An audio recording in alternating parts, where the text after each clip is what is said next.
Shalom. Welcome to the Jewish View. My name is Rabbi Nachman Simon with the Chabad House of Delmar, and today we're going to be talking about the Sefiras Omer, the counting of the Omer. Well, you can ask, what are we counting, and what's an Omer? Two good questions, and that's what we're here for, exactly what we're going to be talking about. And that is just that between Passover, which is in the spring, and Shavuot, people know Passover is the liberation or the exodus of the Jewish people from Egypt, the bondage in Egypt. As Shavuot is the Jewish holiday of weeks, the Pentecost, which is the time when the Jewish people received the Torah at Mount Sinai. And it was actually the time frame was 7 weeks later, which 7 weeks is 49 days. 50th day, the Jewish people received the Torah on Mount Sinai. All right, people may know this. Well, it's interesting if they didn't know it now, you know it now. But what most people don't even know, even if they know these two facts, is that the Jewish people counted down to get the Torah. When they got out of Egypt, they knew, we're free, hey, let's go to the ball game, we have nothing to do now, let's do whatever we want. More of the attitude was, they were saying, hey, you're free from bondage from Egypt, but now you're going to be servants of the Almighty. How do you be servants? You have to be told what to do. You don't get an email from the Almighty. Yeah, you'll learn it in the Bible. You'll read it in the Torah. And that took time and took 7 weeks of preparation to receive the Torah, again, at Mount Sinai. So the Jewish people were ready and eager. And it's a very important point because a lot of times people will come to me, of course, oh, this is a mitzvah. Why do we have to do it? Oh, this is something that we have to do. But really they were eager for it. So the counting of the Omer is a kind of a reverse thing when I ever explain it to my students in classes. It's more like in a reverse way, in a negative way, is when, in graduation, all kids do it. I'm sure you did it yourself. 25 days to go to get out of here. 24 days down, 23 days to get to graduation, get out of school, grammar school, high school, whatever it was, and finally we're free and we're out of there. Well, the Jewish people, I say, on an opposite sense, because it wasn't like, oh man, we got 49 days. They started day one. It were in anticipation of the receiving of the Torah. People count, but if, let's say, a child, the only thing I can, think of your own example is when, they're going to a big ball game, to a Yankees game, in another week we're going to go, 6 days, it's going to be 5 days or some vacation or whatever. Think of, like I say, your own example, when you're really anticipating something, you're really counting down the days for the event to happen. Well, this would happen when the Jewish people left Egypt. 1 day down, they knew it was in 7 weeks. 2 days down, 3 days down. And to remember that, that's why we count, the Jewish people count forevermore between Passover and Shavuot to remember the counting. Right, that's question number one. What's the counting? Now, what's the Omer? We're going to be talking about a little this in length, but just the overview, reading from a very good book, the Sefiras Omer. Let me give you a running start of a recap of what's going to happen. So what happened is that the Jewish people, again, the climate of Israel is different than the capital district. Capital district, we're in April, and I even think I'm not a planter. My wife does the plant in the backyard, but what is it that around, you don't plant till Memorial Day. The last freeze at night is a Memorial Day, whatever, around May. So therefore, nothing's really growing, and you're not harvesting anything in the spring.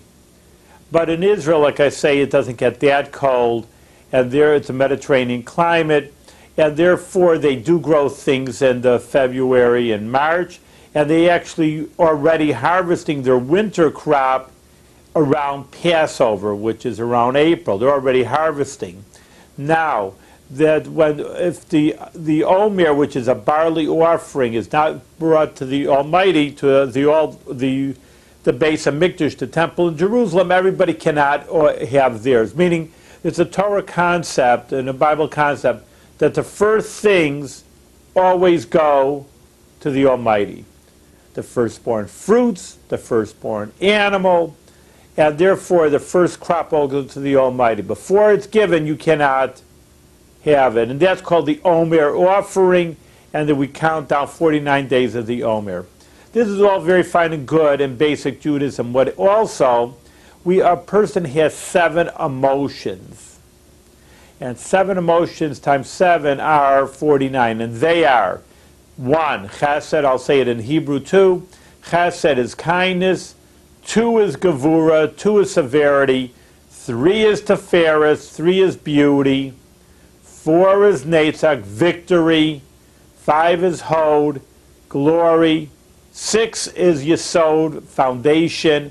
And 7 is malchus, in his kingdom. Now, again, what do all these words mean? Some of them are, what's glory, for example? I mean, chesed, you can figure out the kindness, or being kind to somebody.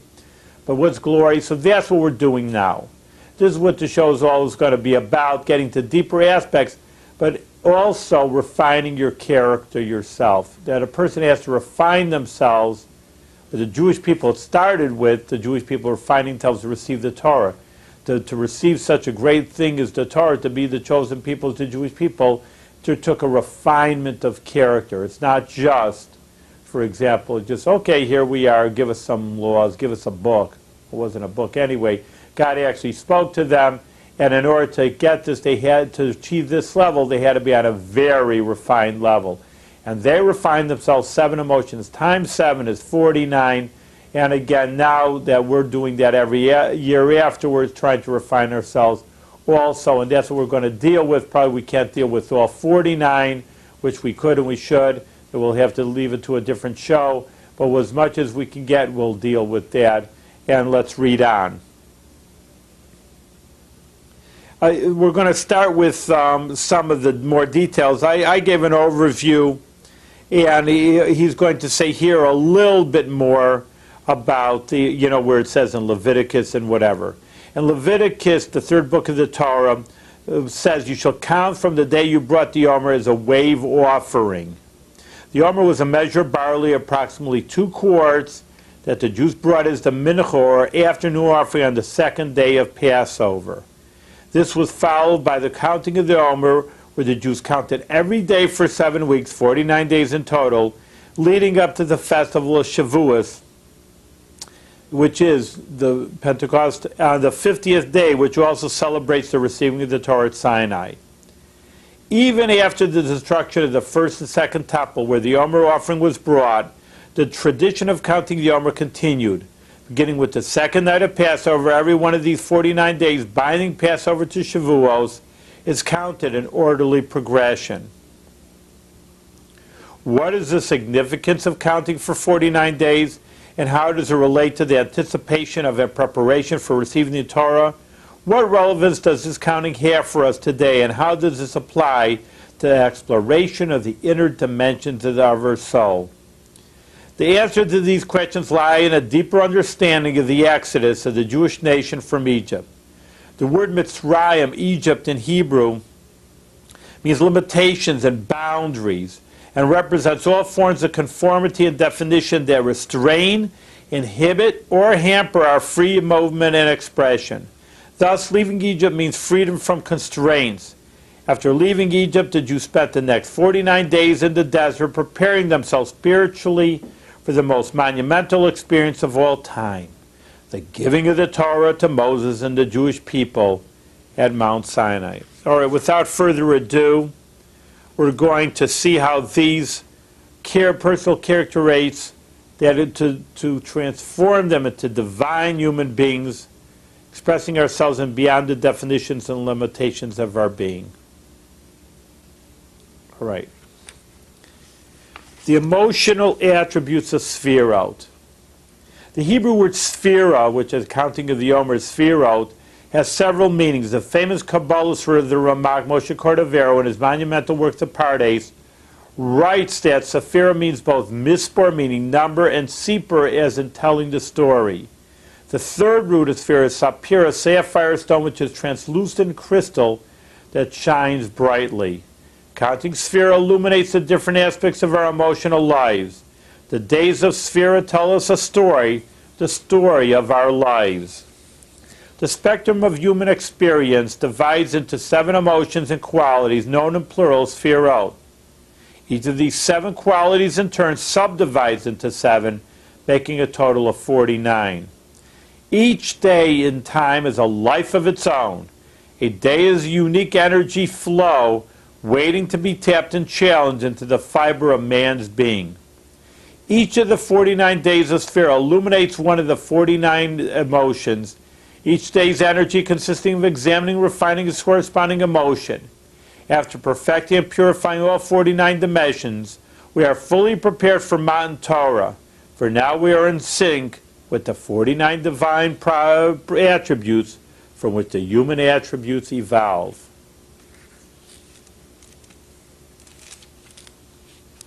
So here's the 7 emotional attributes. I gave you the Hebrew definition, but it's interesting, it gives you now the emotional attributes. Chesed is loving kindness and benevolence. Gevura, justice, discipline, restraint, awe. Sefiras, beauty and harmony, compassion. Netzach, endurance, fortitude, ambition. Hod, humility, splendor. Yesod, bonding, foundation. Malchus, nobility, sovereignty, leadership. The 49-day period of Sefira is counted in days and weeks. The 7 days of each of the 7 weeks constitute the 49 days. Each week is represented by a specific attribute. And each day within the week is presented by an aspect of that attribute. Since a fully functional emotion is multidimensional, it includes within itself a blend of all 7 attributes. For example, the first week of Sefira is dedicated to Chesed, attribute of loving kindness. On one day of the week, on day 1, we deal with Chesed Shebechesed, the aspect of loving kindness in loving kindness. On day 2 of week 1, we focus on Gevura Shebechesed, the aspect of restraint in loving kindness. On day 3 of week 1, the focus is on Sefiras Shebechesed, the harmony in loving kindness, and so on with all 7 days of the week. So this day and day analysis, which we're going to make as much as we can of 49 days, we'll see how to better ourselves. First of all, week 1, Chesed, loving kindness, benevolence. Love is the single most powerful and necessary component in life. Love is the origin and foundation of all human interactions. It is both giving and receiving. It allows us to reach above and beyond ourselves, to experience another person, and to allow that person to experience us. It is the tool by which we learn to experience the highest reality, God. Love is transcendence.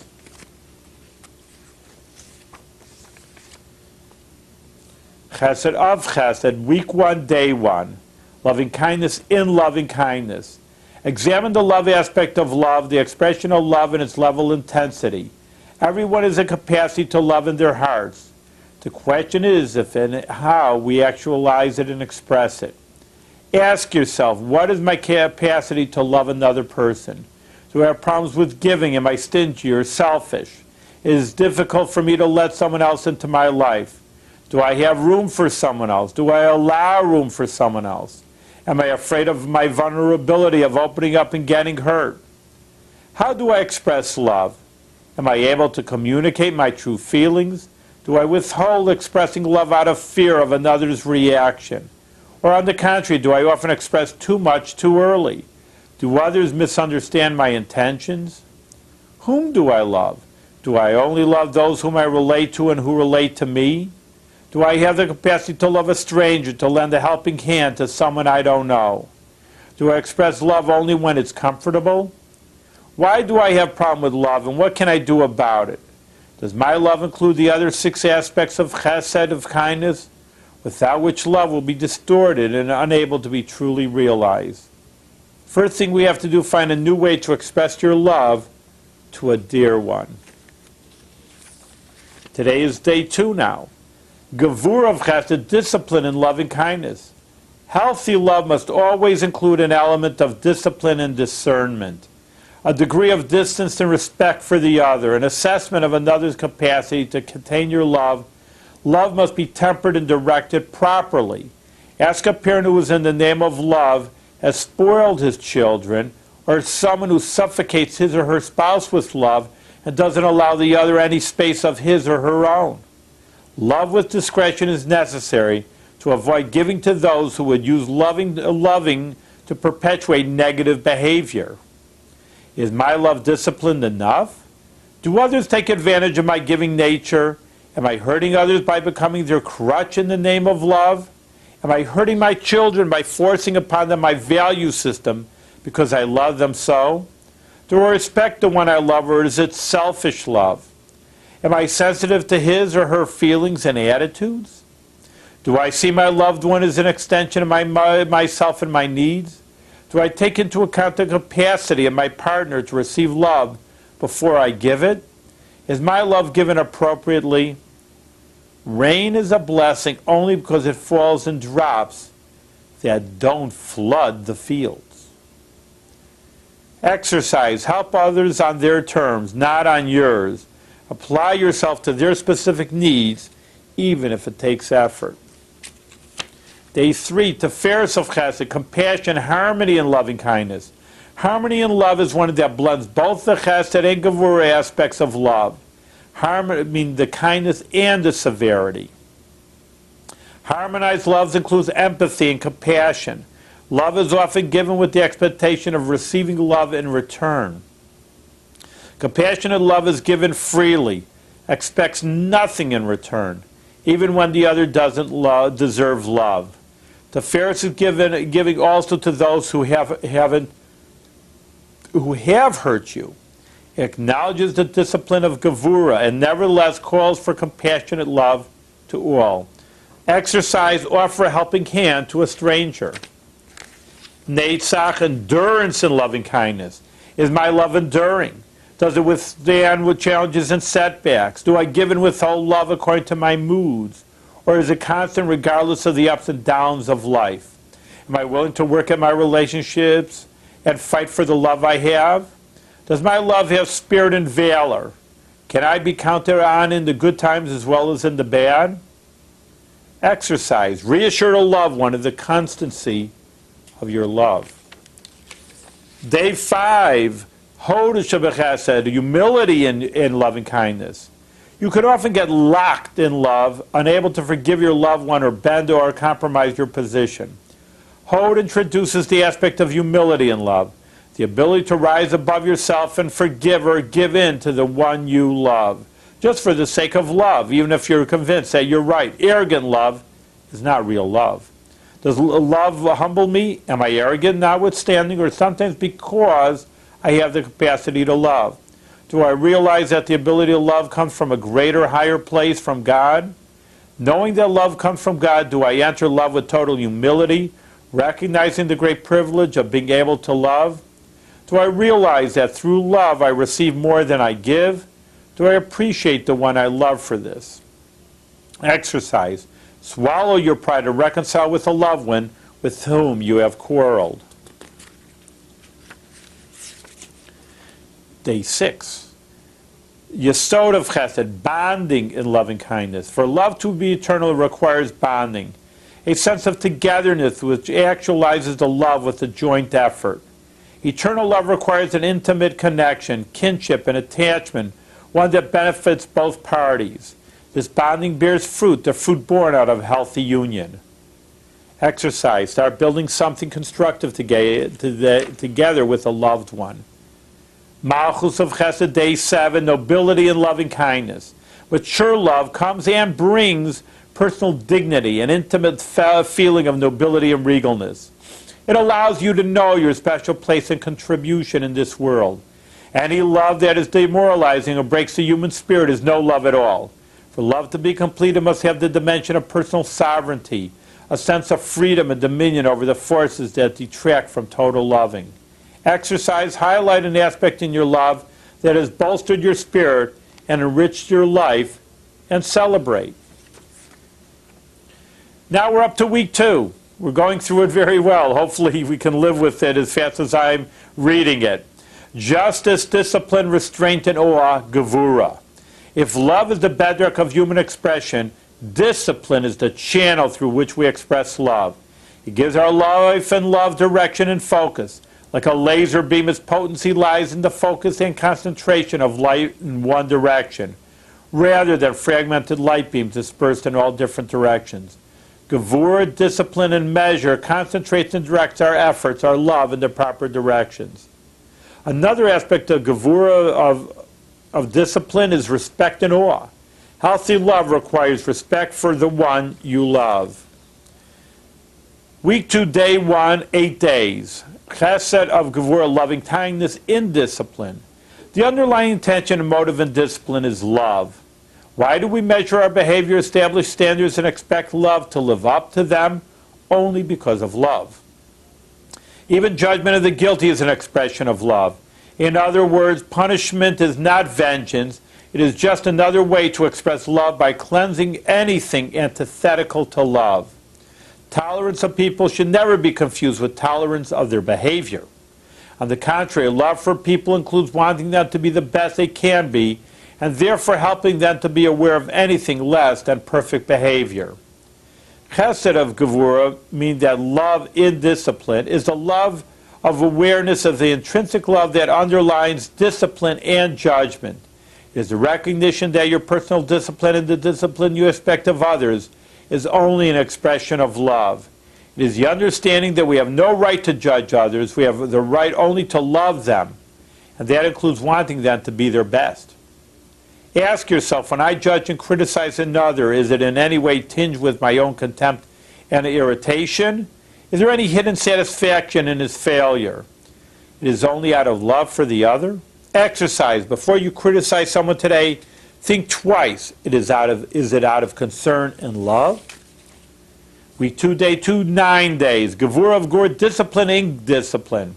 Examine the discipline factor of discipline. Is my discipline reasonably restrained, or is it excessive? Do I have enough discipline in my life and in my interactions? Am I organized? Is my time used efficiently? Why do I have problems with discipline? What can I do to enhance it?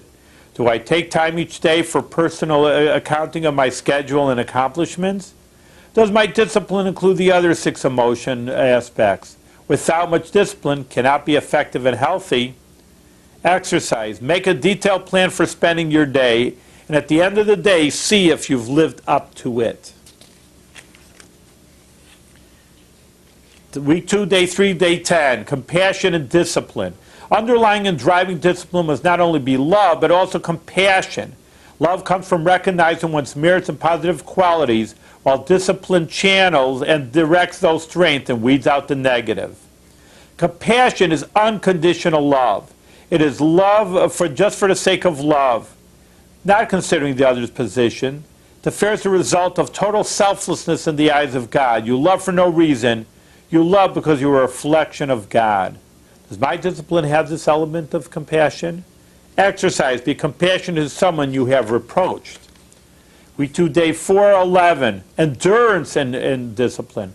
Effective discipline must be enduring and tenacious. Is my discipline consistent, or only when forced? Do I follow through with discipline?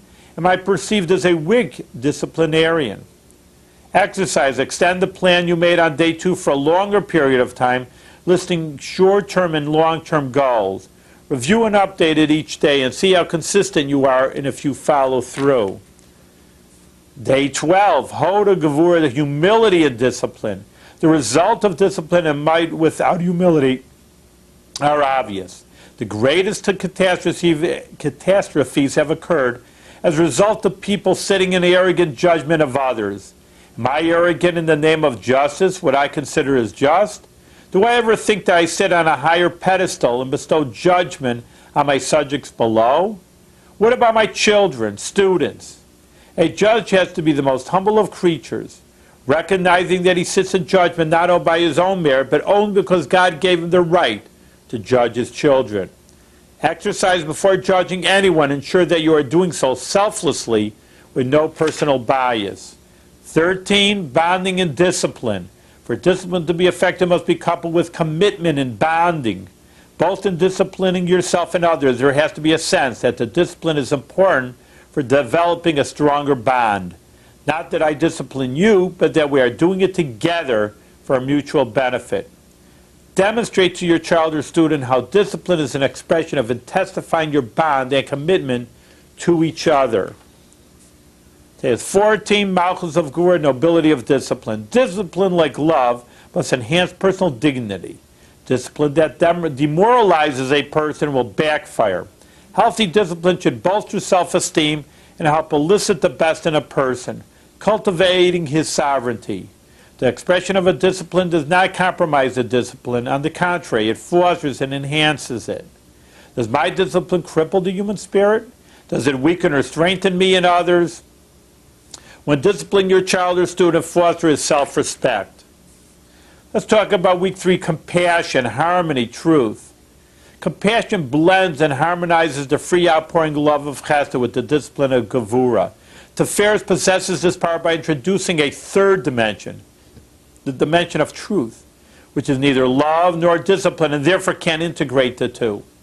Truth is assessed through selflessness, rising above your ego and your predispositions, enabling you to realize a higher truth. Truth gives you a clear and objective picture of yours and others' needs. The imbalance of love and discipline, and for that matter any distortion, is a result of a subjective, hence limited perspective. Introducing truth by suspending personal prejudices allows you to express your feelings, include the synthesis of Chesed and Gvura, in the healthiest manner. This equality gives Sefiras its name, which means beauty.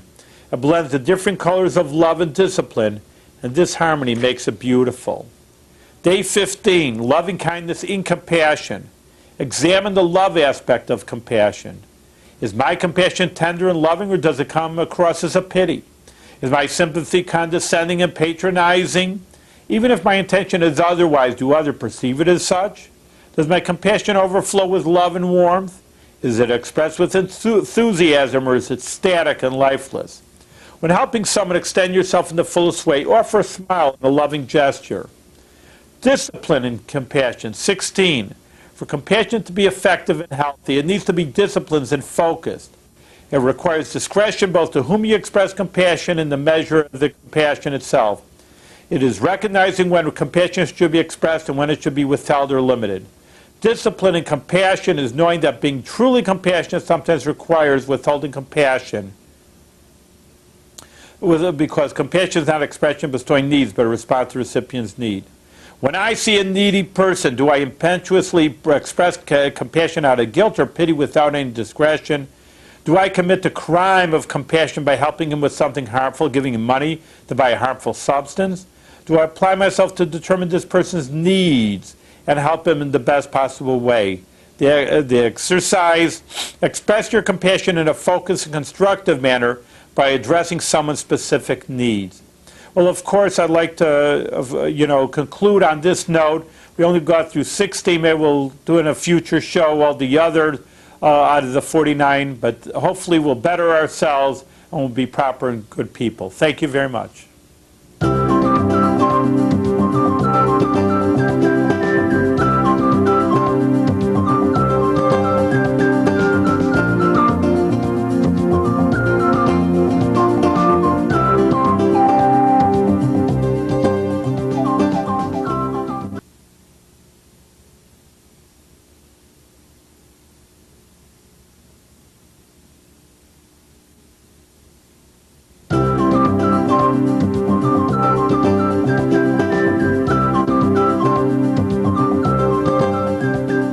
Shalom, welcome to the Jewish View.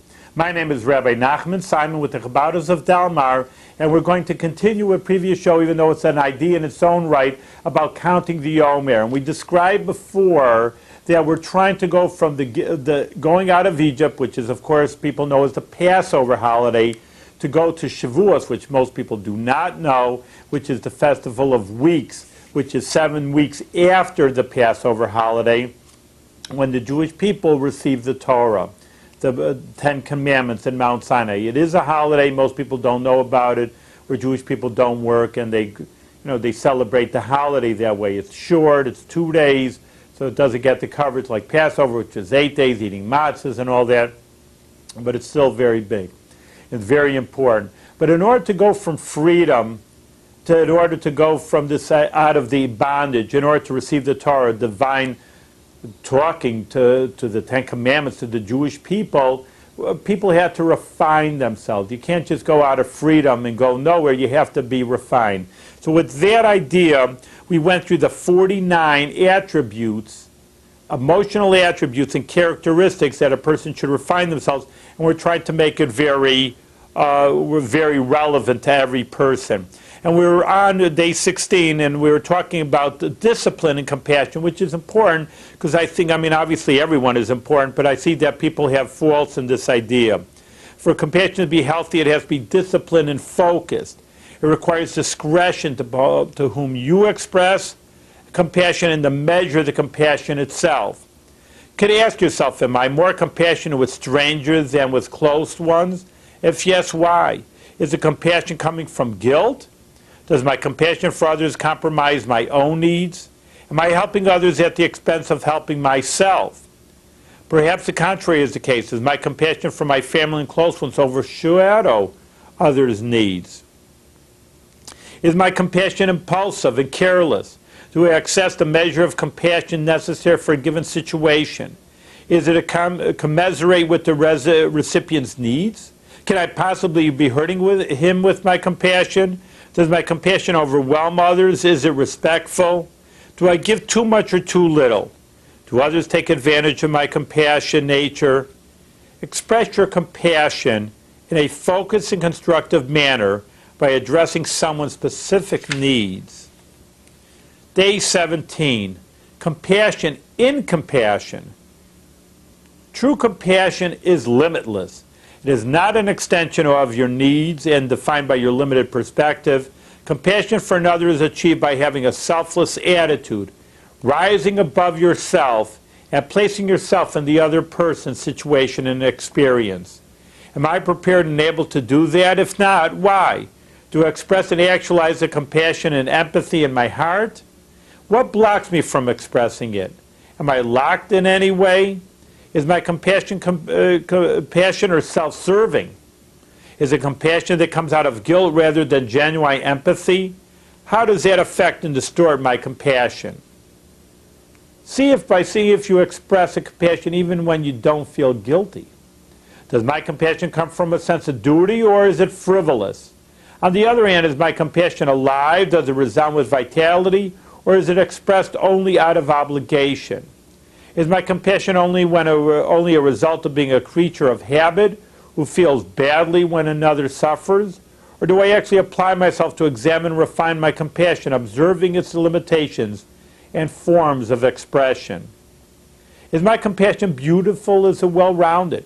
Does it contain the other 6 elements of Sefiras, without beauty, without which my full compassion remains unrealized? Express your compassion in a new way that goes beyond your previous limitations. Express it towards someone to whom you have been callous. 18. Endurance in compassion. Is my compassion enduring and consistent? Is it reliable or whimsical? Does it prevail among other forces in my life? Do I have the capacity to be compassionate even when I'm busy with other activities, or only when it's comfortable for me? Am I ready to stand up and fight for another? In the middle of your busy day, take a moment to call someone who needs a compassionate word. Defend someone who is in need of sympathy, even if it's not a popular position. 19. Humility and compassion. If compassion is not to be condescending and pretentious, it must include humility. Hod is recognizing that my ability to be compassionate and giving does not make me better than the recipient. It is the acknowledgement and appreciation that by creating one who needs compassion, God gave me the gift of being able to bestow compassion. Thus, there is no place for haughtiness in compassion. Do I feel superior because I am compassionate? Do I look down at those who need my compassion?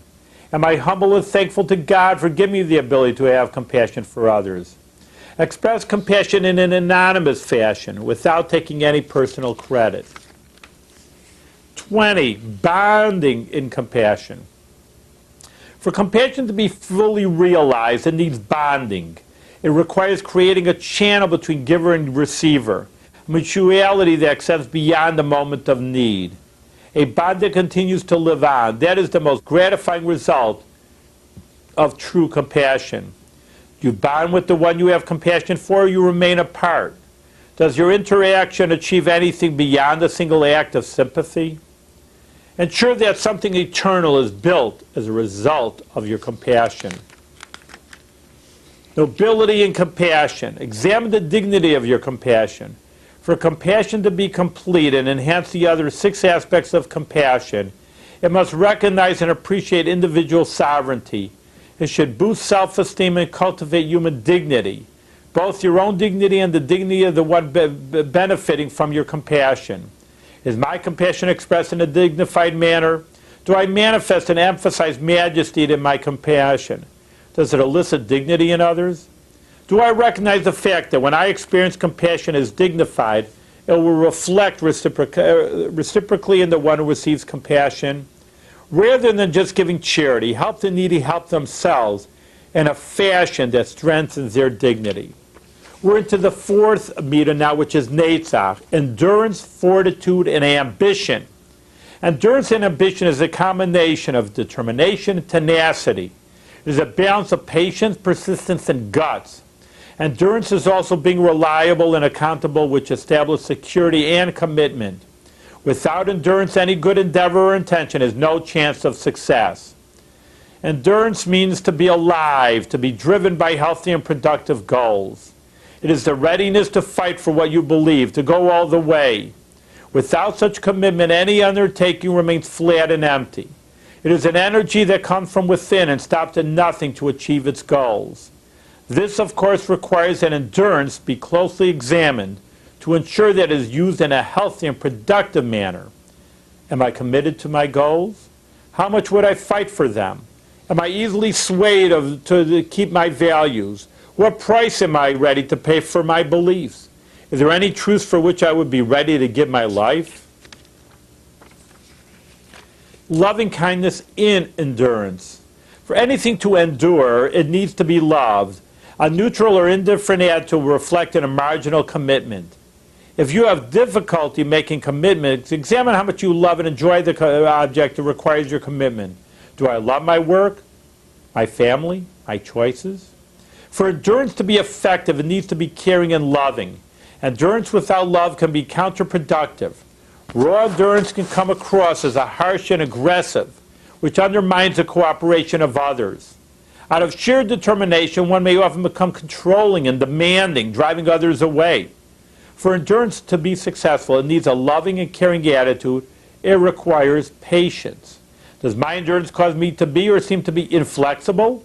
Does my drive and determination cause me to be controlling? Am I too demanding? Do others, my employees, friends, and children cooperate with me out of the sheer force of my will and drive, or out of love? Is my endurance unloving?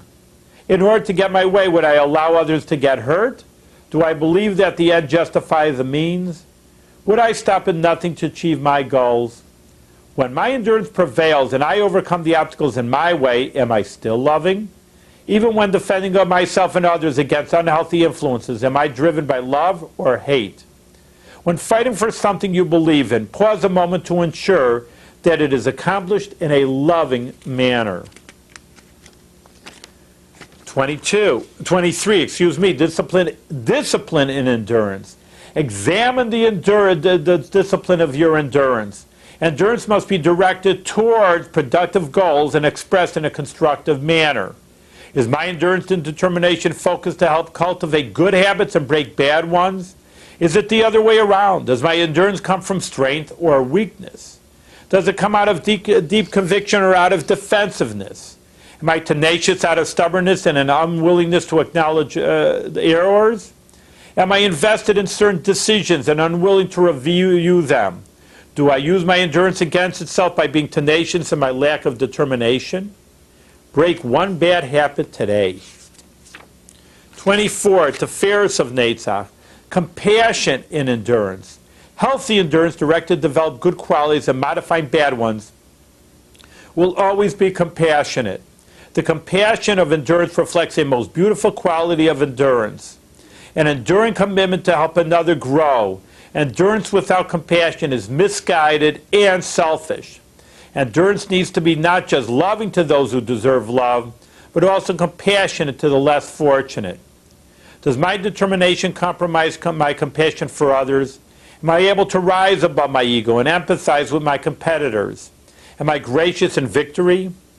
Be patient and listen to someone who usually makes you impatient. Endurance in endurance. Examine the endurance aspect of endurance, its expression intensity. Everyone has willpower and determination. We have the capacity to endure much more than we can imagine and to prevail under the most trying of circumstances.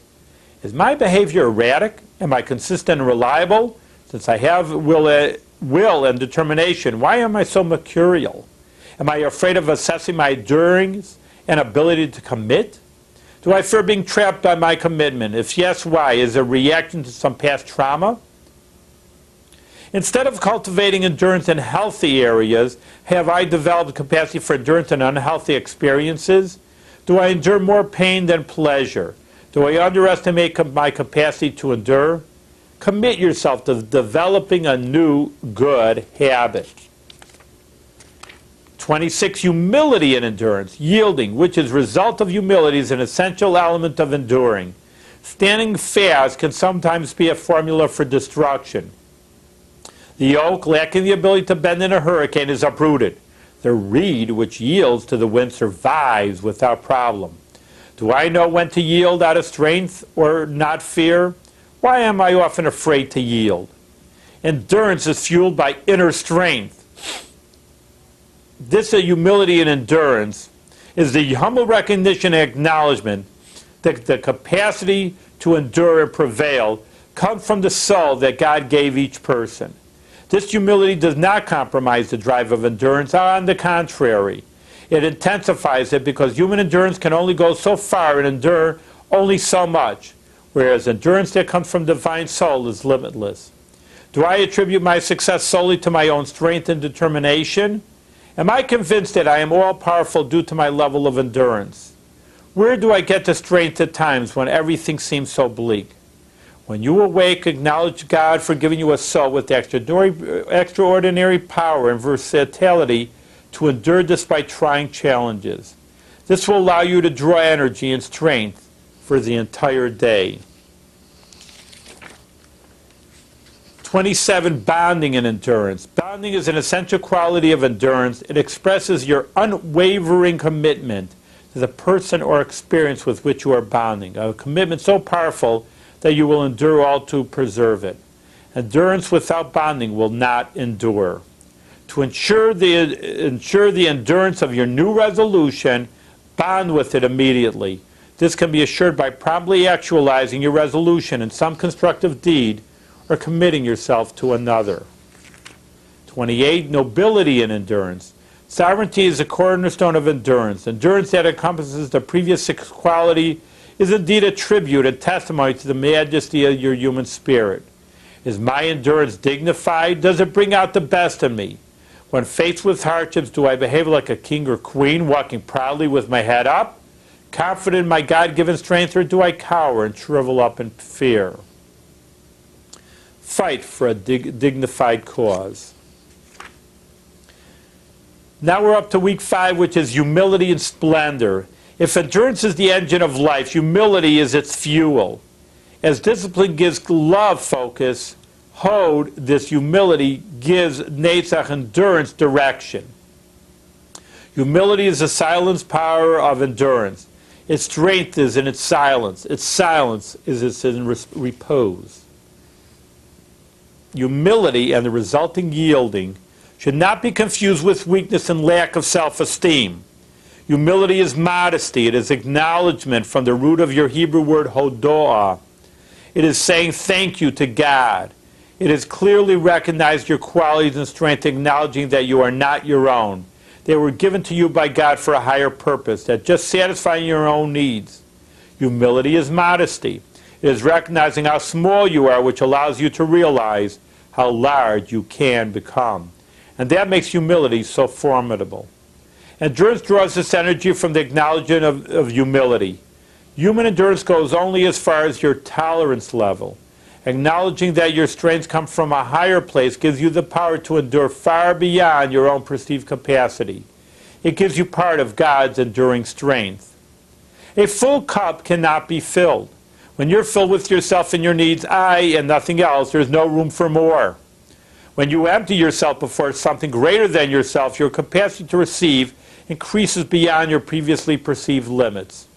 Humility is the key to transcendence, to reach beyond yourself. Only true humility gives you the power of total objectivity. Humility is sensitivity. It is healthy shame that comes from recognizing that you can be better than you are and that you can expect more of yourself. Although humility is silent, it is not a void. It is a dynamic expression of life that includes all 7 qualities of love, discipline, compassion, endurance, humility, bonding, and sovereignty. Humility is active, not passive, not a state of being, but an interaction, even in calm and inaction. 29 is loving kindness in humility. Examine the love in your humility. Healthy humility is not demoralizing. It brings love and joy, not fear. Humility that lacks love has to be re-examined for its authenticity. Sometimes humility can be confused with low self-esteem, which would cause it to be unloving. Humility brings love because it gives you the ability to rise above yourself and love another. Arrogance in the guise of love means loving yourself, or even worse, making others a part and extension of yourself and your self-love.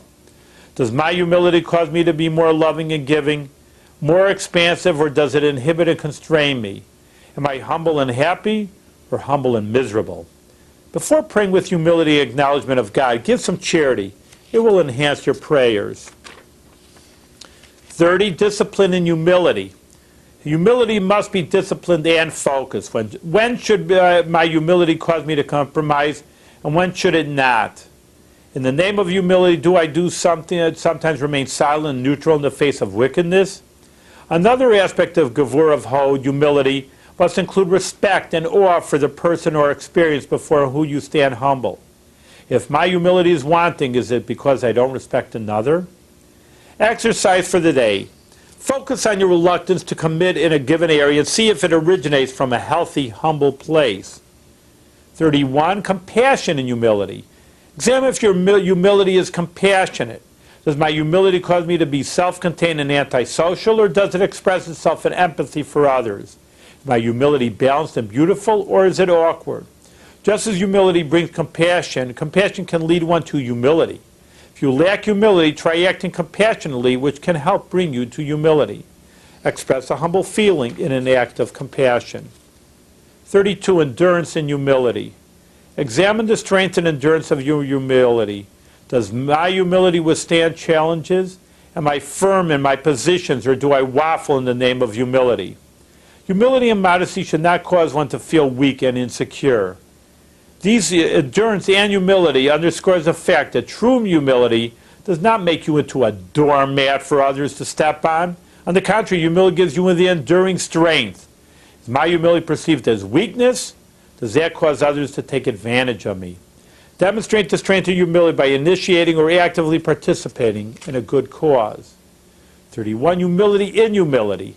Examine the humility of humility. Everyone has humility and modesty in his or her heart. The question is the measure and manner in which one consciously feels it. Am I afraid to be too humble? Do I mask and protect my modesty with aggressive behavior?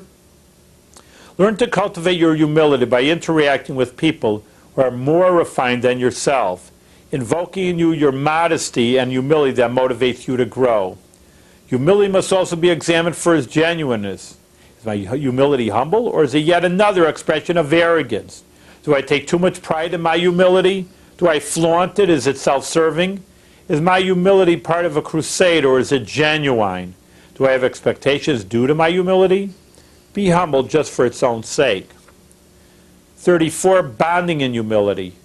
Humility should not be a lonely experience. It ought to result in deep bonding and commitment. There's no stronger bond than one that comes out of humility. Does my humility separate me from others or bring us closer? Does my humility produce results? Long-term results? Does it create an everlasting foundation upon which I and others can rely and build? Use your humility to build something lasting. Nobility and humility. Walking humbly is walking tall. Dignity is the essence of humility and modesty. The splendor of humility is majestic and aristocratic. The humility that expresses the human spirit and denies individual sovereignty is not humility at all. Does my humility make me feel dignified? Do I feel alive and vibrant? Teach someone how humility and modesty enhance human dignity. Yesod, bonding, foundation. Bonding is the ultimate emotional connection. While the first 5 qualities, love, discipline, compassion, endurance, and humility, are interactive, they still manifest duality, the lover and the beloved. The emphasis is on an individual's feelings, not necessarily on mutuality. Bonding, on the other hand, is a complete fusion of the two. Without bonding, no feeling can be truly realized. Bonding means connecting, not only feeling for another, but being attached to him. Not just a token commitment, but total devotion. It creates a channel between giver and receiver. Bonding is eternal. It develops an everlasting union that lives on forever through the perpetual fruit it bears. Bonding is the foundation of life, the emotional spine of the human psyche. Every person needs bonding to flourish and grow. And the bonding between mother and child, between husband and wife, between brothers and sisters, between close friends. Bonding is affirmation. It gives me one the sense of belonging, that I matter, I am significant and important. It establishes trust in yourself and trust in others. It instills confidence. Without bonding and nurturing, we cannot realize and be ourselves. Bonding channels all 5 previous qualities into a constructive bond, giving it the meaning foundation. Whereas all other human feelings are individual emotions, separate stories of a building, and each a necessary component of human experience, bonding channels and integrates them all into one bond, which creates a foundation upon which the structure of human emotion firmly stands. Bonding is given all of yourself, not just part. It is not one emotion, but all of them. So Yesod completes the spectrum of the first 6 emotions. The foundation of Yesod is different from an ordinary foundation. It does not just rest beneath the higher levels of the structure, but encompass them all. An effective bedrock of the emotional psyche cannot remain separate, but must include and permeate all the emotions. Only then can bonding be constructive and everlasting. 36, loving kindness and bonding. Love is the heart of bonding. You cannot bond without love. Love establishes a reliable base on which bonding can build. If you have a problem bonding, examine how much you love the one or experience with which you wish to bond. Do I try to bond without first fostering a loving attitude? Is my bonding expressed in a loving manner? Demonstrate the bond you have with your child or friend through an act of love. 37, discipline and bonding. Examine the discipline in your bonding. Bonding must be done with discretion and careful consideration with whom and with what you bond. Even the healthy and close bonding needs time out, a respect for each individual space. Do I overbond? Am I too dependent on the one I bond with? Is he too dependent on me? Do I bond out of desperation? Do I bond with healthy, wholesome people? Review your bonding experience to see if they need more discipline or change. Compassion in bonding. 38. Bonding needs to be not only loving, but also compassionate, feeling your friend's pain and empathizing with him. Am I bonding conditional? Do I withdraw when I am uncomfortable with my friend's troubles? Offer help and support in dealing with an ordeal of someone you have bonded with. 39. Endurance in bonding. An essential component of bonding is its endurance, its ability to withstand challenges and setbacks. Without endurance, there is no chance to develop true bonding. Am I totally committed to the one with whom I bond? How much will I endure, and how ready am I to fight this bond? Is the person with whom I bond aware of my devotion? Demonstrate the endurance level of your bonding by confronting a challenge that obstructs the bond. Humility in bonding. Humility is crucial in healthy bonding. Arrogance divides people. Preoccupation with your own desires and needs separates you from others. Humility allows you to appreciate another person and bond with him. Bonding that is just an extension of your own needs is only bonding tighter with yourself. Healthy bonding is a union of 2 distinct people with independent personalities whom joins for a higher purpose than satisfying their own needs. True humility comes from recognizing and acknowledging God in your life. Am I aware of the third partner, God, in bonding?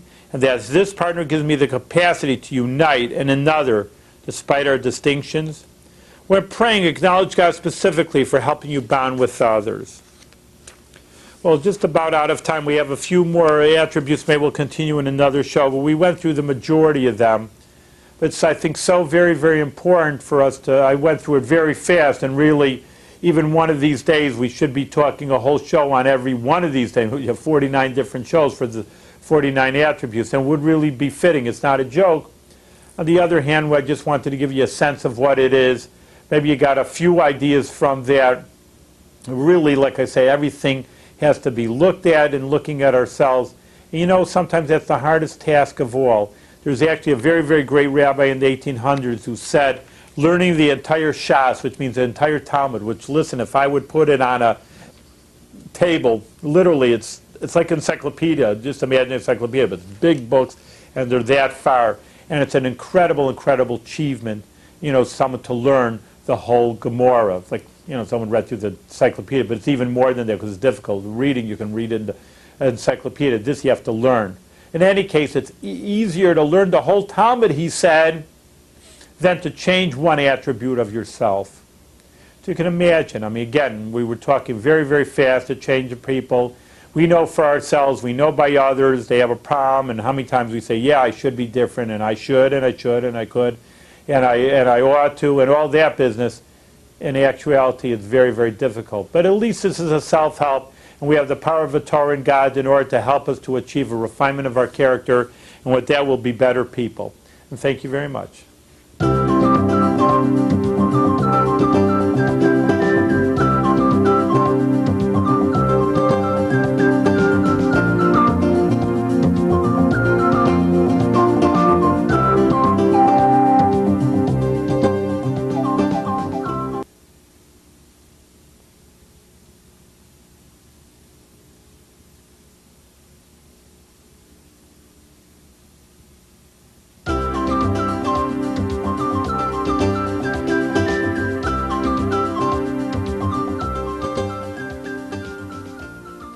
Shalom. Welcome to the Jewish View. My name is Rabbi Nachman Simon with the Chabad House of Delmar, and today we're going to talk about a very interesting concept that I know a lot of people are bothered by it, and they ask me questions, and we want to address them because kind of figure that everybody else has the same questions also. And the question is, how can we know that God exists? Didn't write me a postcard. I don't see him. He doesn't talk to me. How do you know that God exists? I mean, here I'm talking, or you say, Rabbi, pray, or people pray to God. How do you know if you're even talking to the air? How do you know that it's for real? So it's, like I say, a classic question. It's an excellent question. So many ways to deal with it. We're going to deal with it on one way here. And that is, I'm going to base myself on a book called The Universe Testifies. And really, the idea is like this, and I'm going to give you a short example that really summarizes the whole idea. And that is just that there's a story in the Talmud.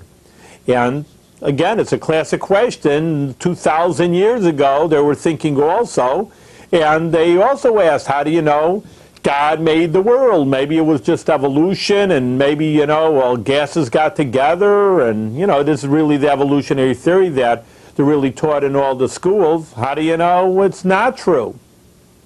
I mean, we don't have a time machine to go back that amount of times. How do you know? So he says, let me ask you something. You know, he says that, you see how this book appeared? He says, yeah, he says, someone wrote it. No, an inkwell, the wind came and the inkwell spilled it over, and now all of a sudden these letters formed. Oh, come on, you gotta be kidding. You know, inkwell falling and getting into perfect linear, first of all, full lines, number one letters, number three that it even makes sense. It's impossible to see that. Look at a book, you know, look at a book and, oh, it just ink fell and just got into perfect formation. It's ridiculous. Rabbi Kiva says, well, that's what I'm telling you. He says, that's the point. He says, look around the universe. Look how beautiful, but also very complex it is. You know, people, not to get into it here about the global warming, whether it is or not, I know big debate. That's not the issue. The point is, everybody admits that if there would be 2, 3, 4 degrees, few little degrees, I'm not talking about 1,000 degrees, 2 little 3 degrees warmer, the Earth would be in a totally different shape. The North Pole, the South Pole would melt, whatever, not to get into that debate right now, but the point is that everybody agrees this universe is on a very complex mode. And therefore, just like a book, a book wasn't just helter-skelter. So you look around the book and the world, and you can do that for your physical body. You can see how complex it is. And this is what this book really bases itself on. But, I gave you a Talmudic example. I gave you my own little example. He goes into more complex idea, which you can, and really, I always say you should do yourself. And you say, well, everything's so complicated in this world, how can you just say that it just helter-skelter, a bunch of gases or whatever you want to say, blew it together and there's no divine creator? It really kind of sounds ludicrous. And I'm going to let this Rabbi Avigdor Miller do his own talking in the book, The Universe Testifies, because it really is so beautiful. And I say I'm a rabbi, truthfully, and I don't have the scientific background. So when I hear someone who has done a lot of research in science and they can back up Torah, I like bringing them, or either personally, sometimes I bring people on the show, or I bring their books on the show, just to talk over other authorities from different angles, like I say, about the Jewish view of the universe. But the way of the creator of the world is to raise opposition to the truth. In proportion to the importance of any particular truth, the opposition is caused to become greater. This is a very beautiful quote. I'm going to interject over here what he wants to say, but we see the truth of the matter is just that something most holy, most beautiful in the world, like he says, a real truth, that's really where you get the opposition. And that's really where the big Yetzer Hara, the evil inclination, comes into. If you'll understand that with marital laws and things like that, about male-female ideas, that really the pornography is incredible out there, but really that's the highest level of kedusha, of holiness, a male-female relationship. It symbolizes the God and the Jewish people relationship. It's really a holy situation. But like we say, that's probably one of your biggest unholy situations in the world, is, like I say, pornography. So keep that in mind. That's a very important idea, what he's bringing out here. He's not bringing out a specific idea, but so it's the truth. When one is greater than another, the evil inclination is greater, and that's from the Talmud. So even though that a person may be greater, it doesn't mean life is easier. And that's also a very important idea. I'm bringing out really a lot of beautiful ideas here that really should be thought of, and maybe we should even talk about them for each of our shows. But that's an important idea, that the greater you grow, the more is the evil inclination to do wrong. Because the truth of Creator and of His Torah is the most important of truth, it is accordingly opposed most vehemently. Because the entire universe testifies that it is the work of a master designer, therefore the evolutionists maintain a universal din to deafen men to the testimony of creation. The entire academic world, now supported by the governments of the nation with huge funds, are engaged in an unremitting worldwide campaign against the fact of facts. They have harnessed all schools together with the entire literature and press and television in a huge effort to drown out the voice of nature.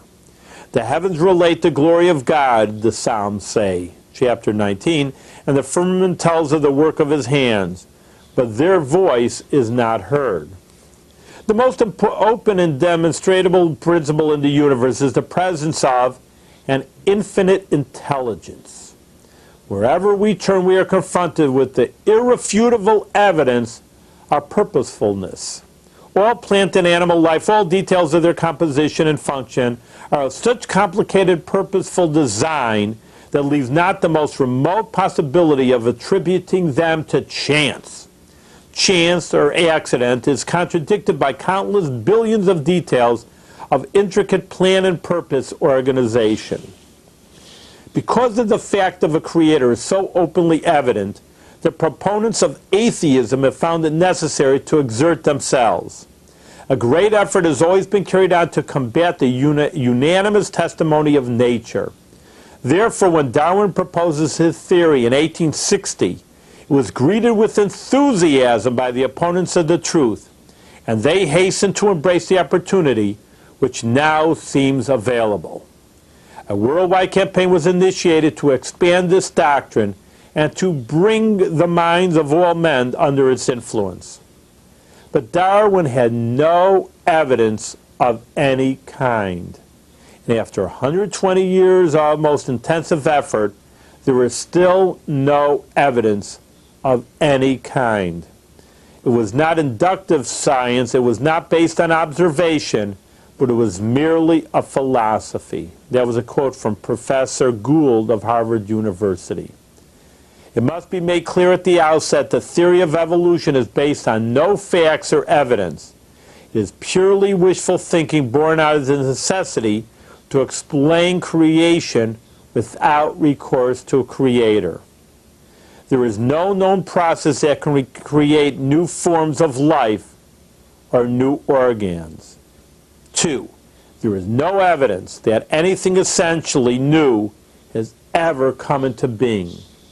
In all of recorded history, no new form or even a new organ has been observed. All around us today we see only the repetition of what has already existed. Many kinds have become extinct, but no new kinds has ever been seen to come into existence. All the claims for evolution are pushed back into the imaginary time before recorded history. He who wishes to lie speaks of far-off matters. Evolution requires that a large number of poorly adapted forms should always be in existence, on their way up to more perfect levels. These transitional forms would represent the in-between steps by which the various levels would blend with each other. But nowhere are such transitional forms found alive today. Nowhere have such transitional forms been found in the rocks. Wherever we look, both in today's flora and fauna and in the extinct form preserved in rocks, we see only forms that are perfectly adapted with organs and instincts that enable them to cope successfully with their environment. Paleontologists have documented virtually no cases of slow and steady transformation, not for horses, not for humans. In the rocks there are no fossils or partially developed creatures. Every plant and animal is efficiently organized for its function. Each is an eloquent testimonial to its creator. All your works praise you. That's from the Psalms again, 145. Out of trillions of witnesses, we randomly choose to listen to the testimony of the larva of the dead watch beetle. This weak, soft creature bores its way through wood, which it is able to digest. In its alimentary canal, there are pockets of yeast plants which function like a brewery and digest the wood. How did the larva acquire the yeast plants? There were none inside the egg from which it was hatched. But the mother beetle has two receptacles of yeast plants located near the orifice from which she lays eggs, and therefore each egg emerges with yeast plants clinging to the shell. When the larva nibbles its way out of the shell, it swallows some of the yeast plants. Is this arrangement the result of random gene mutation?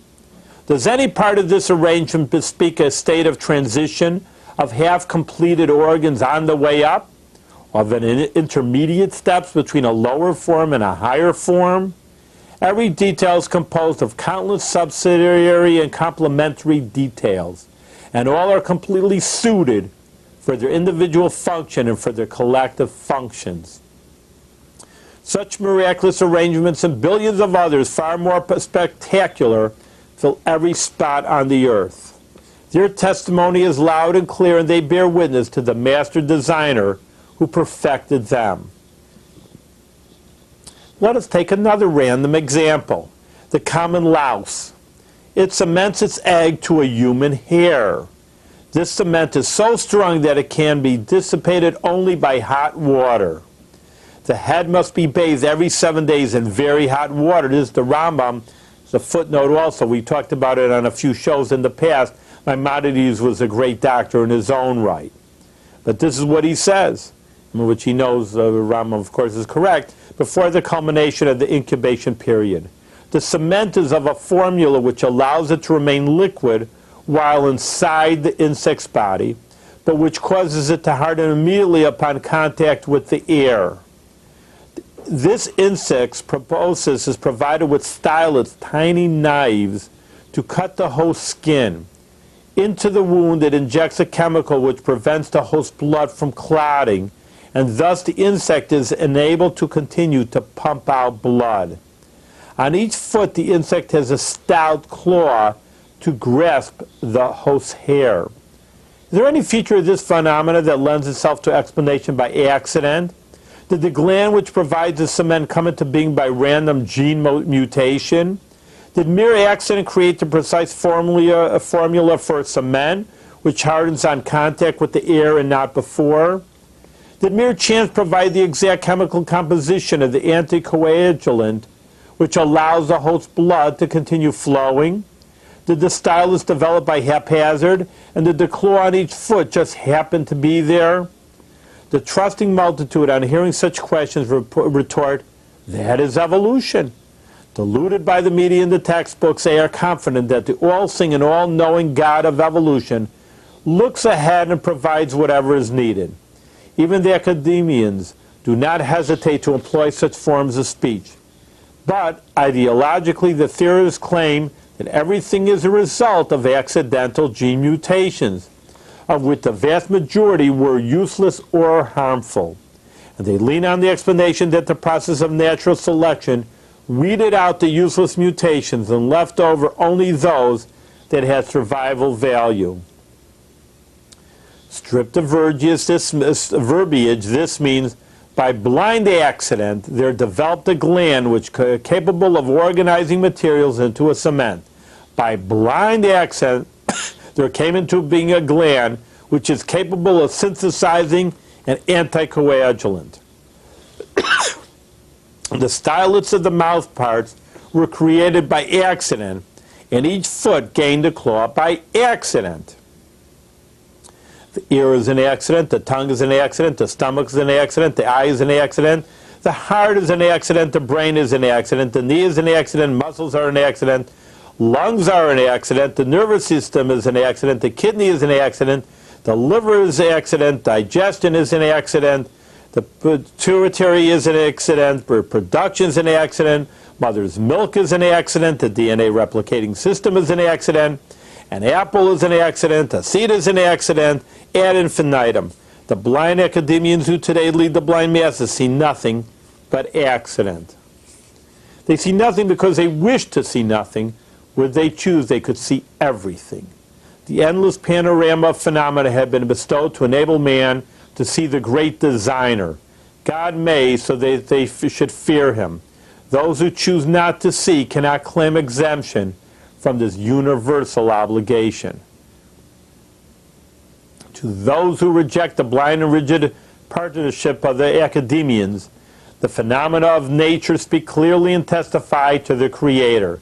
Each phenomena is as accidental as a book, actually a library of books. It testifies to its author, and it was designed to testify to its authors. All your works praise you. Countless generations of monkeys pounding on the keys of billions of typewriters would even in 1 billion years not succeed in producing one logical sentence. No amount of chance mutations over endless periods of time would develop the least of the phenomena of living things.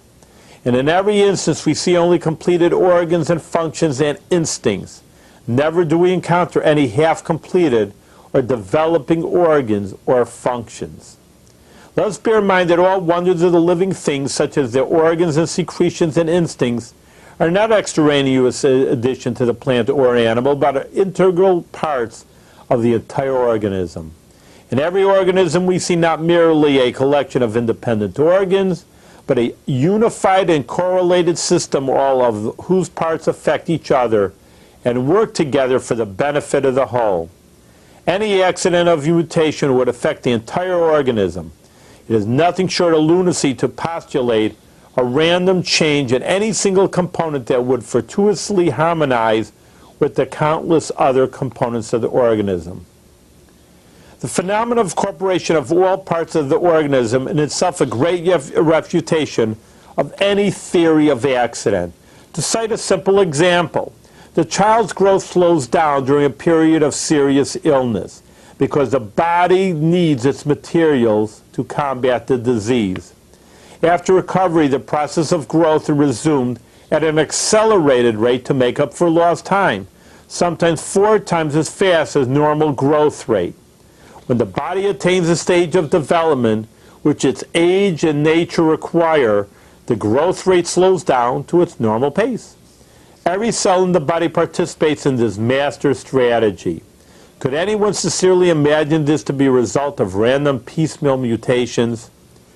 We see the miracle of millions of cooperating cells which stand ready to sacrifice themselves for the welfare of the organism. When an animal is starving, it demonstrates a masterpiece of participation of all parts of the body according to a unified plan.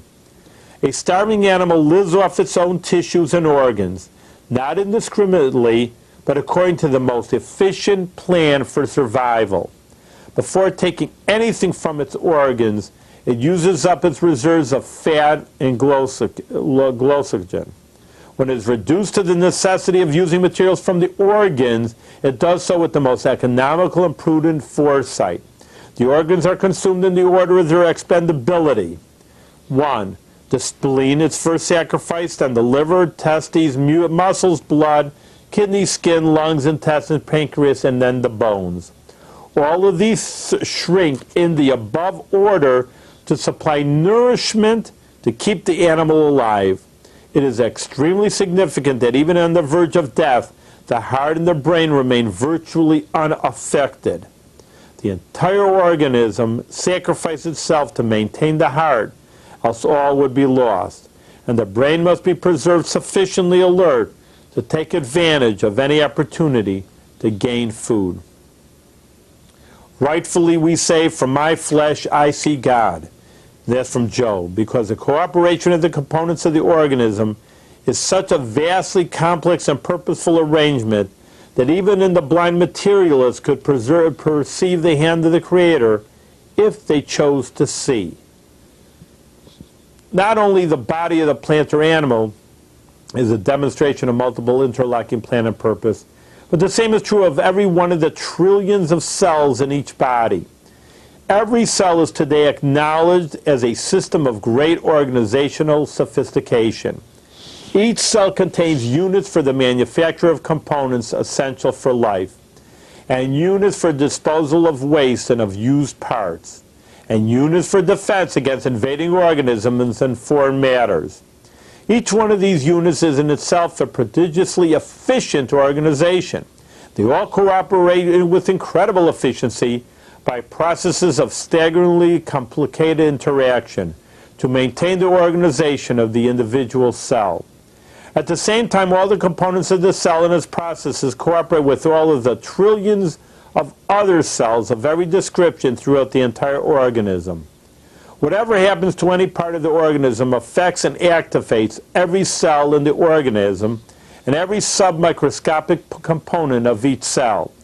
We stand dumbfounded at this spectacle of the divine design of the communication.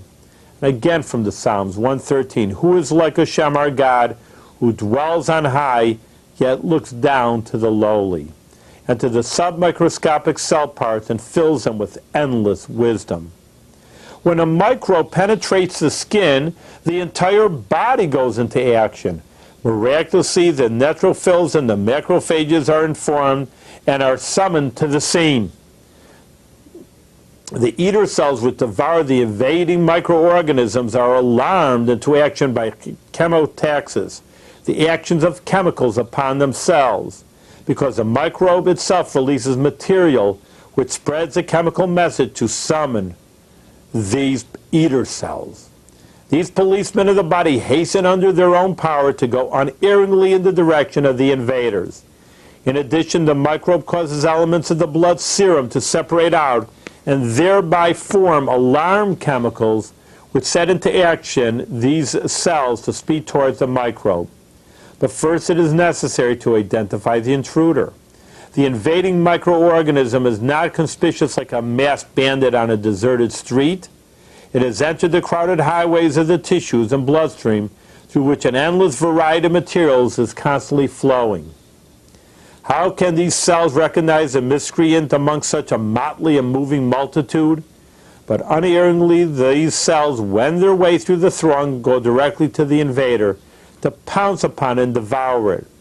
In addition, they devour aged erythrocytes and other harmful materials, but they never consume any useful materials. This arrangement, the result of random gene mutations, can a self-respecting mind admit the remotest possibility of accident? All these and endlessly more adjustments are planned by the master designer, who performs these miraculous manipulations with a wisdom that has no limits, and all are for kindly purpose. We chose at random the phenomena of selectivity of perception.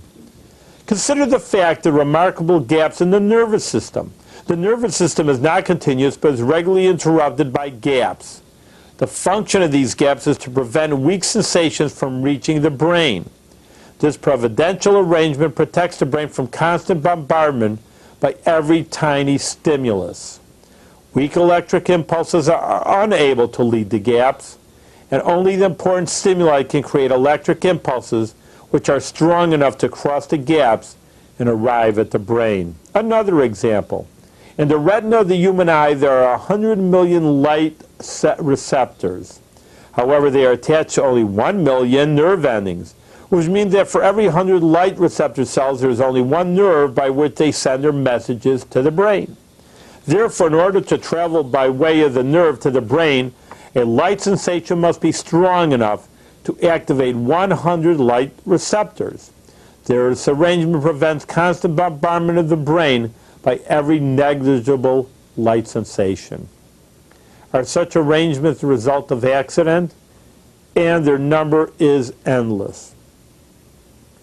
The living organism, according to the fantasy of the theorists, ought to be encumbered by countless deformities and useless functions, all the result of purposeful accident, and awaiting their turn to be eliminated by the process of natural selection.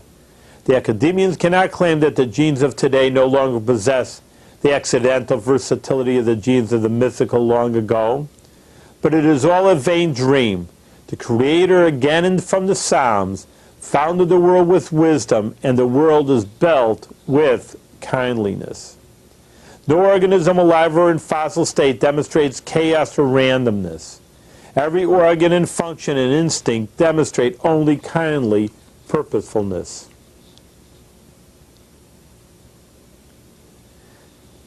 Such intelligent purposefulness is evident on all sides. Consider the eye.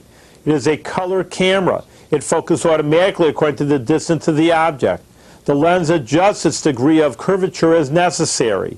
The eye turns in the direction which is needed. The two eyes function like two perfectly synchronized cameras to form one picture in the brain. The iris controls the width of the entering light beam to admit more or less light as circumstances require. The pressure of the eye liquor is always precisely enough to maintain the proper shape of the eyeball. The lens is a living tissue which miraculously metamorphosed into transparent material which serves more efficiently than the best man-made product. Every component is of exquisite precision and is exactly suited for its specific function. The retina, eye, liquor, cornea, pupil, iris, eye muscles, lens, nerves, sclera, and others, all of different and especially composed materials, all developed from same bit of original embryonic tissue. Really, there's so much to talk about, even more about. I just want to give you what he talked about, a few examples. I gave my few examples about the inkwell from the Talmud spilling over, but really maybe it's your homework assignment, I could say that, is just to look around you and look like how could anything come into accident, and everything had a purpose. Things, of course, man-made, you know that, like I say, who wrote the book and things like that. obviously someone had to do it. Didn't fall out of the sky. And so to the world also. How could you say such a complicated and very sophisticated world? And we've just talked about a few examples now, but really you could do that all by yourself and look around you and saying someone had to be behind it, just like someone had to be behind the author of the book. In any case, we thank you very much. We wanted to conclude with the universe testifies, and have a good evening.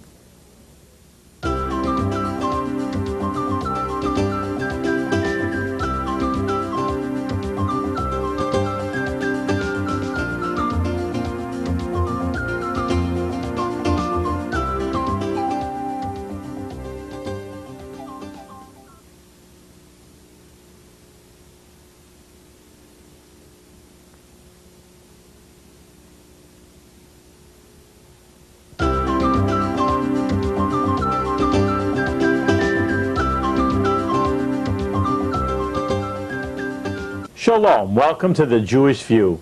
My name is Rabbi Nachman Simon with the Chabad House of Delmar, and we have a very special guest with us today, Mr. Miguel Berger of the Tech Valley Homes. Welcome to the Jewish View, Miguel. Thank you. Now, we're not talking about real estate on the Jewish View over here, but wouldn't be a bad subject. But really, in any case, besides your permanent job you have in the Capital District, you were actually a volunteer to get information for the Jewish Federation, yes. And you went to Israel, and that's where we brought you on the Jewish View. So tell us exactly what your mission from the Federation was to start off. Well, there was the Israeli emergency mission, and I got a call on a Monday, and this was in September, and they asked me if I can go to Israel just to see what's going on and after the war and see what is needed. So on Sunday... You went by yourself? Or? No, there was a group of 22 people from all over the United States. I was the only one local. Was a short notice, of course. So on Sunday we were flying to Israel for 3 days. Once we got there... this was after the barrage of war? I mean, yes. Compared to the recent, the Lebanon war. Right. They call it Lebanon 2, whatever. Lebanon 2, yeah, that's what they're calling it. We flew there on Sunday night. We got there Monday morning. And we hit the ground running. We went from the airport to Haifa and see the damage and talk to the people. And what I experienced the most was when I got there was talking to the people, and it seemed like in the Galil was a ghost town. I mean, the businesses are down, people are suffering, the damage was unbelievable. And I just would like to encourage people to go to Israel. Actually, I heard a very bad statistic when we were in Haifa talking to the mayor of Haifa. He said that only 50% of the people, the Jewish people in the world, ever get to Israel. I couldn't believe it. I thought that was quite a low statistic. But bottom line is, as Jewish people around the world, we're very comfortable here, and you know, Israel needs us. And what I experienced, what I saw, I was in, we got to Haifa, talked to business people. There is businesses going out of business, small businesses. Because of that? I mean... Because of the war. Because the 2 weeks, or how long was it in it? It was about a month. And still people are very cautious about what's going on. I mean, I felt extremely safe in Israel. It wasn't an issue of safety or anything like that. And I think a lot of people are saying, well, there was a war, there is terrorism.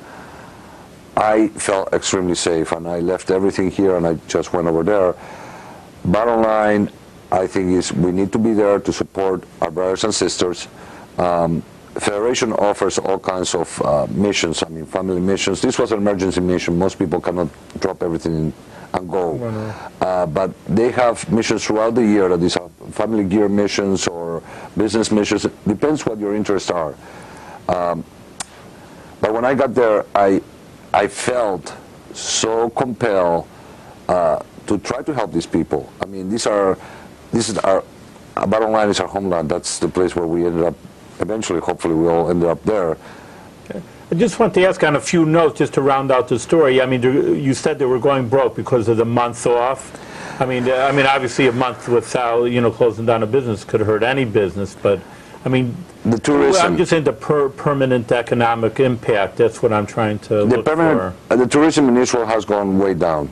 A lot of people moved from the north to the central part of the country, Tel Because Aviv. once they had this happen, they said, I'm out of here. I'm not going Yes. to come back to such, like a little bit like New Orleans, what they're talking about in America. Like, even though the trouble is over, just, hey, once is enough. I don't want to ever see that again, that kind of idea. Right. And also the north is mainly supported by tourism. Really? The tourists stopped. I mean, the amount of people are coming to Israel these days are very low. I mean, a lot of Because of cancellations. this Lebanon? Because of this, and because it wasn't a real open war, wasn't a war against an army, was more so a war against terrorism. Right. So, I mean, it's a little bit different than a war.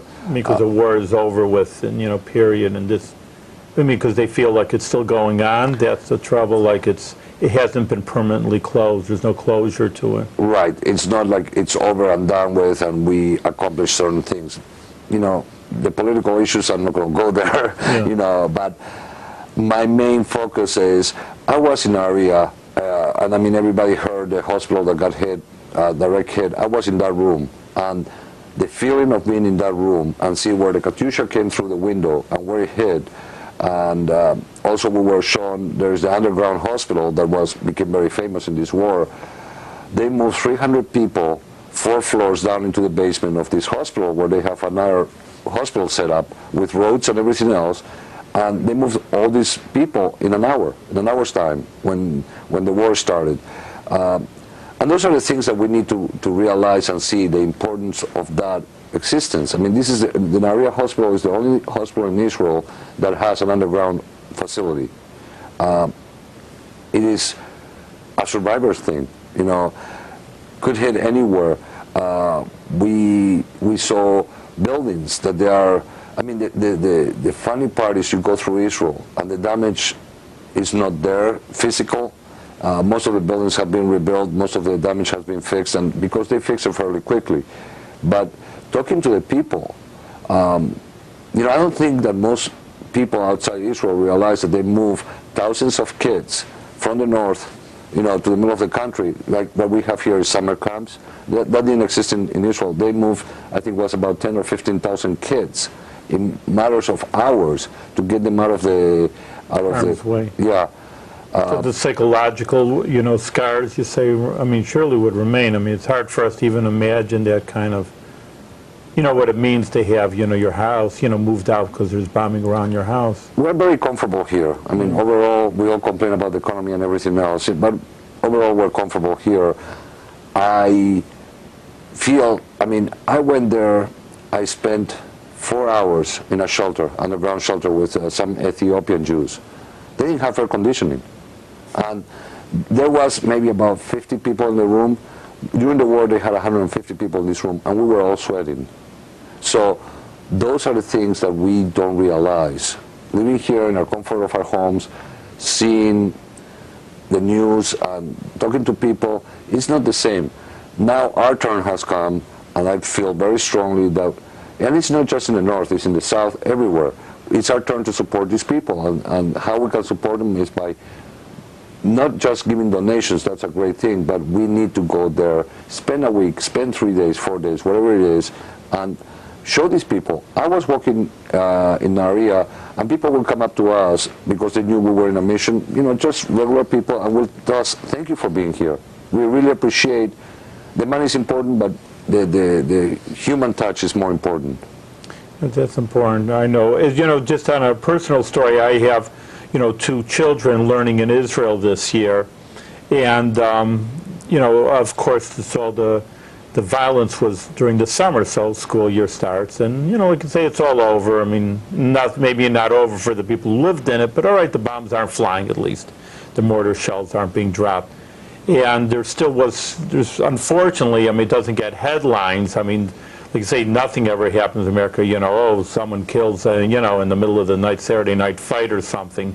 You hear it on the news, but, mortar shell, bomb just doesn't go up. But there it's, bomb here, bomb there. But, for us, so my kid calls me up. I'm in the middle teaching, and he says, well, there were 3 mortar shells 2 miles away. Like he's all nervous and he's scared. Whoever heard of such a thing in their life in America, even heard of someone gunshot, in the suburbs here. And Yeah, that's what I'm saying. That and this was a small thing, very, very small compared to on the Gale what these people went through, mortars hitting their houses or their neighborhoods. I mean, I don't know if, I say we as surely myself. I can talk for myself to understand this. What the incredible psychological impact has to do on maybe adults, and maybe a lot of the Israelis went to the army, but you take little kids or something who never heard of such a thing. Your own home's getting bombed is incredible. I don't think we realize the magnitude of Israel, the size of Israel. It's so small. I mean, actually, in 3 days that we were there, we went from one end to the other end and stopped everywhere in between. And we were in the Gaza Strip also, right on the border on a military outpost, and we're taking pictures, as tourists do. And all of a sudden, the security guy, and I speak fluent Hebrew, so I hear a security guy speaking to somebody else in Hebrew, get them out of here in the bus, because something was happening. Nobody realized what was going on, but it's on a constant basis, and it's not like the war is over and it's done. Terrorism lives, it's a bad thing, but it's a reality. And we have to stand together. We have to stand together because otherwise Israel cannot survive. And that's absolutely bottom line. I feel it's so important for us to just make sure that we support what our future generations will have. If Israel is not there, when I was 17, I moved to Israel from South America. If Israel wasn't there, I wouldn't have any place to go. It's the ultimate home. Everybody gets accepted and received over there, and everybody is taken care of. You see the Ethiopian Jews, the Russian Jews. You see all these people. It's one big happy family. Yeah, there's problems and there's issues like any other place, but I think ultimately that's where we're going to end up.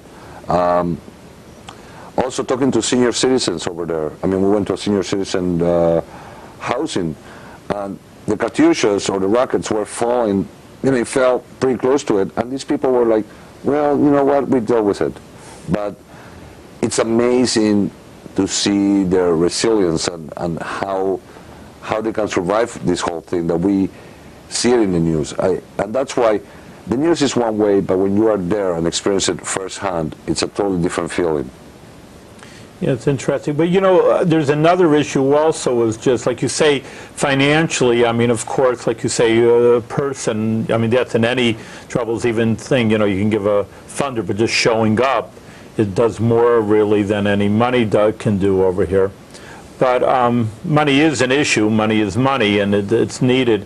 And, I just saw, and I don't have, statistics and figures, but even the United States, you have these little stories, oh yeah, we got to help out because Israel, of course we know the story, also bombed Lebanon, and of course there were many refugees there too.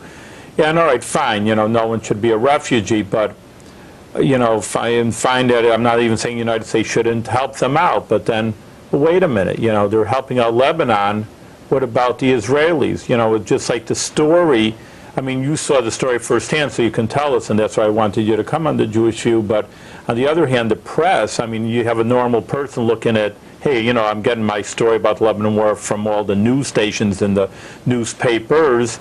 You're not getting this. You're getting, the per-Lebanon refugees. And I'm not downgrading their situation either. If they're hurt, they're hurt, and if it's true, it's true. Fine. And people should help them. The Arabs, listen, these Arab countries are oil-rich. They should also... they should be spending their money to help out their brothers out there in Lebanon. But, I'm using fair as fair. Just a newscast just paint, the per-Lebanon, they were hurt, and then you don't hear this kind of side of the story too much in Israel of how, the scars are, how much money that it was destroyed, or, how much help the Israelis need. People don't realize that ultimately it's all about politics. Yes, there's the Arab refugees, the Lebanese refugees. What about the Israeli refugees? There was people living like refugees. We don't have camps like they do. And I think what I saw is more people helping people. Friends helping friends. You can come, 13 people stay in one house in Tel Aviv. I was talking to somebody and they say, yeah, I had 13 people from the north stay with me for 3 weeks. And those things are not going to make the news because we are not into the publicity business. I think we are a country that needs to survive, that needs to thrive through, and the only way it's going to happen is with our help. I mean, as Jewish in the diaspora, we need to support Israel. If we don't do it, nobody's going to do it. And I will challenge people to stay out there, stay outside their comfort zone. We ask Israelis put themselves outside of their comfort of their homes during a war, and nobody complained. I mean, we never heard an Israeli complaining, well, this is bad. You know, fathers, sons went into the army, they were called into the army, they were asked to go to the army right away, and they dropped everything and go. We, you know, how many people we will ask to get outside their home for one night and be comfortable? They're not going to do it. But I will challenge people to get outside their comfort zone and try to support Israel, maybe monetarily or going over there in a visit. I mean, both are the same. And how you support, you know, the country right now is through federation. I mean, federation is the vehicle that will channel the money. I heard federation put money up in an emergency basis very quickly, not just to help people, but to help businesses. Now there is all kinds of small business loans managed through different groups in Israel, but also federation is the main vehicle. And I mean, people say, okay, federation, but really that's the only way we can do it. And we don't. It's not a one-time shot. It's an ongoing thing. It's always going to be some need in there. You know, it's too bad to say, but it's the truth. We have many enemies in the world. And if we are not stand side by side with our brothers and sisters, Israel is not going to exist. And the only way to do it is through supporting our local efforts here. That's an important point. I mean, it's unfortunate it has to be that way. You think you get an even, you know, even Steven. That's a work in reality. But yeah, that's like you say. But I mean, just to say the idea, I know that. I mean, you are right about that. You have to really take care of yourselves, and the Jewish people have always done that over there. Stick up for themselves. If you don't have your own friends and own Jewish people who you're going to rely on, even the United States, and we'd like to say that, you know, we have the political pressure to put on the United States, and they're Israel's friend, and for a lot of times they are. I mean, so that shouldn't be underscored also. But, you know, here you see it a lot of times that Israel's getting the short end of the stick. You know, blood sells news. I mean, bad news always sells the newspapers and the TV and all that stuff. They're not going to say, you know, the positive things that are going on here or there. It's not all doom and gloom. You know, let's face it. What I saw in Israel, yes, I saw the devastation of the war. I saw the bad things that happened to kids and adults. But also, you know, I saw some flowers that can grow. I mean, there is so much potential there. Most of the technology that we use here, like the cell phone technology, where that came from? Israel. I mean, who in the world would have thought to have an underground hospital? I mean, never occurred to me until I heard about it in the news here first, and then I saw it firsthand. And, you know, that somebody would think on those ways. And that's really what is going to make us go to the next level. And if that doesn't exist, if that bed of ideas doesn't exist, you know, we're not going to be anywhere.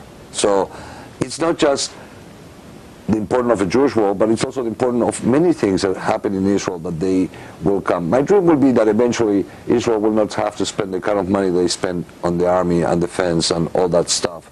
But in reality, that's not there now. In reality is we have a problem. And we can always say, yeah, America is going to take care of it to a degree. Yeah, they are big brother. I mean, the United States is a big friend of Israel, and there's no denying that. But friends go so far. Brothers and sisters are the ones you can count on. Yeah, right. No, it's an important point. That's why I bring out. Sometimes, you know, you see it, the unfair and the inequality in the situation. But, you know, you're right, the bottom line that you have to what I see and what I understood is our job is to just make sure we go whichever way. I mean, there's my son, for example, he's 15. He's going in a truck to Israel next summer. He's going to backpack with a group of kids for 3 weeks in Israel. And I'm hoping this is going to be a great experience. And, you know, you can read books, you can see the movies, until you don't experience it, it's not the same. I heard the news, and when I was there, I was amazed of what a difference, what a way to look at things, and, you know, looking at where things were flying. And one day we were in out in the Galil, and all of a sudden an airplane came by, a jet came by, and we heard a sonic boom, and we all jumped. And the Israelis were like, "Well, don't worry about it. That's just a sonic boom." And I thought something was falling down, and I better run. So it's an experience. It's a safe experience. It's not a bad experience. It's important that people realize that, and I've talked to many Israelis, and we've had Israelis on the show, and the obvious idea of tourism is very important, not just because obviously you're going to be spending money there and help the economy, but first of all for themselves. Listen, it's not only for the Israelis. When a person goes to Israel, they're getting such an uplift, a spiritual feeling. This is their homeland. How much is it doing for the person? It's not just a giving situation out there. I say that about any volunteerism. You go to the hospital, so obviously you're helping someone out in the hospital, but how much are you getting yourself something out of that also? So it's not just like you're saying a giving situation. A person who goes to Israel gets such an uplift. It's incredible. And the kids I see that go there for even a month, a week, a year, they're different people. They're Jewish-minded people. We've talked about that many times. Actually, I've heard in person, Dennis Berger, he's on the radio. Yeah. And I heard him in person. He says, you tried to figure out what are we going to do with, because a lot of Jewish children, they assimilate. It's really in college, because in the home, all right, they know our Friday night, or this, a little bit Jewish tradition. Jewish tradition in the dorms on college, and you have to really be aggressive to do it, because it's not the norm. And that's where a lot of assimilation comes from. So he had an idea, and it's an interesting idea, that every child should be sent to Israel for a year before they go to college. That idea that they feel at least they know who they are and what they are, and it's imprinted on them. So really, how much a person gets from going to Israel and helping out and where they're really needed is so important. But again, how much they need, that there are people behind them. It's a beauty. It's really a Talmudic idea that the Almighty, did a chesed, a kindness to the Jewish people when He sent to the diaspora. He sent them all over the world, because if anybody bothers Jewish people in one area, there's another safe haven for the other. Meaning, we saw in World War II a classic example, even though the European Jews were in total jeopardy, of course, on the other hand, American Jews, were safe. So at least there was hope. If we get to America, if maybe we get to Israel, there's an outlet.